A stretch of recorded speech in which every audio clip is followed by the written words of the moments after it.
Hello, my dear friend. Welcome to Word Nuggets. I was reading the other day from the book of Ephesians, and I was reading a verse.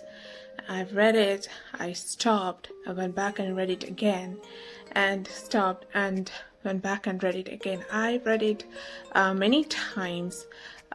It's not because I have not read that verse before.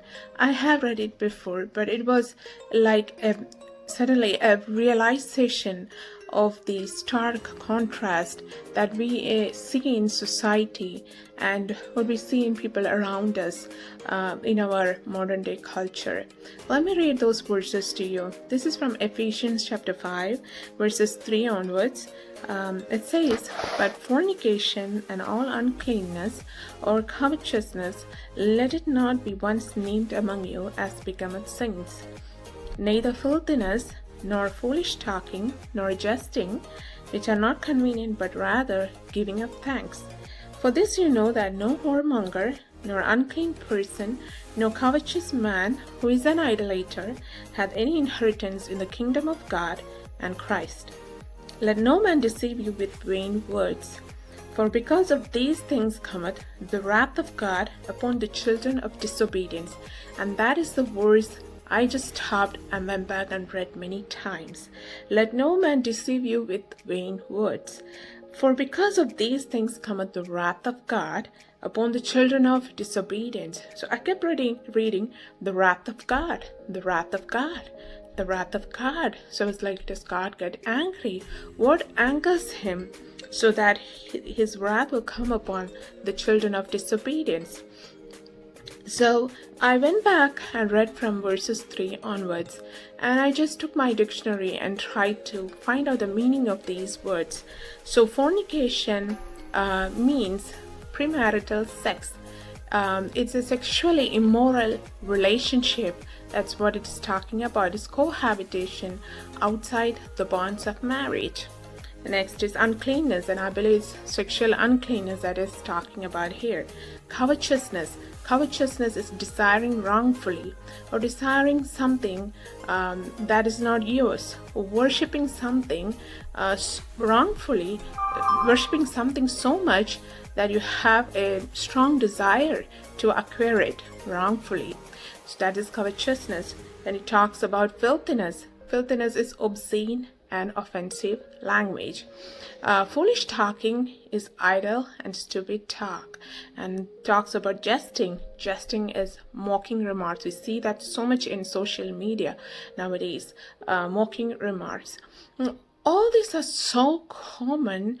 We call it a part of our culture, and even this has crept into our churches. This has crept into priests, pastors, and believers. Not all of them, but some of them for sure. This has crept into even our churches and families.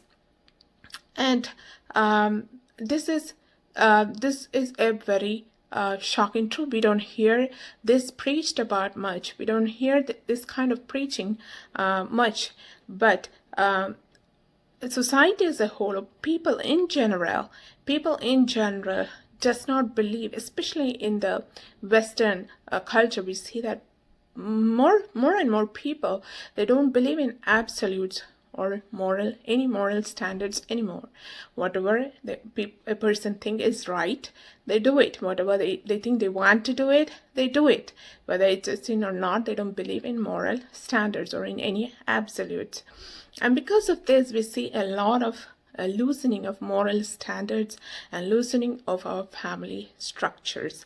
But we see here, one thing we have to realize is God is the same yesterday, today, and forever. His standards, what he calls sin does not change. In verse 6 it says, "The wrath of God comes upon the children of disobedience." Now, why does people follow these path? And I think in a lot of people does not know the truth, and I think that's the truth. People does not know the truth. People does not really know God, and even those who know it, they just take it as a part of culture. They don't take it seriously. But as I said, God is the same yesterday, today, and forever. And why would God tell us to stay away from such sins? It's not to spoil our fun. God calls it as a sin. There is what God calls sin is sin. It's not to spoil our fun. If we stay away from such sins, which God calls it sin, it brings, if we stay away from it, it brings strong family structure. It avoids moral degradation of our families and of our society. And it helps children to grow in an intact family with strong family support. So his perfect will for our lives is good and acceptable. And listen to this. He says, let no man deceive you with vain words. What are vain words? Vain words are, there are no absolutes. That's the vain word. There is no God. There is no moral standard. Do whatever you want to do. Those are vain words. And God is talking to us not to be deceived with vain words. Do not be deceived by vain words. People say, like, just do whatever you want to do. There are no absolutes. Just enjoy your life. But as I said, this is not to spoil our fun. This is to bring peace and structure and an intact family structure into our lives. And what God calls a sin is a sin. Just like we need food and exercise for our body, right?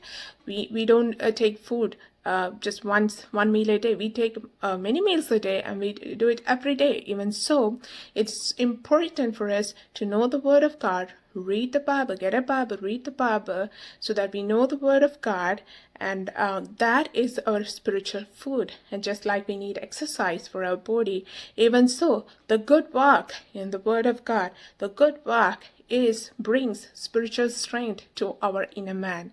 So may I urge you today to walk in the Word of God. Just a last verse, Romans 12 verses 1 and 2 tells us to present our bodies a living sacrifice, holy, acceptable unto God, which is your reasonable service. And be not conformed to this world, but be transformed by the renewing of your mind, so that we may do the good and acceptable will of God. May God encourage you with these words. Let's get back to God. Let's get back to His word. Let's listen to His voice. May God bless you with these words. Thank you.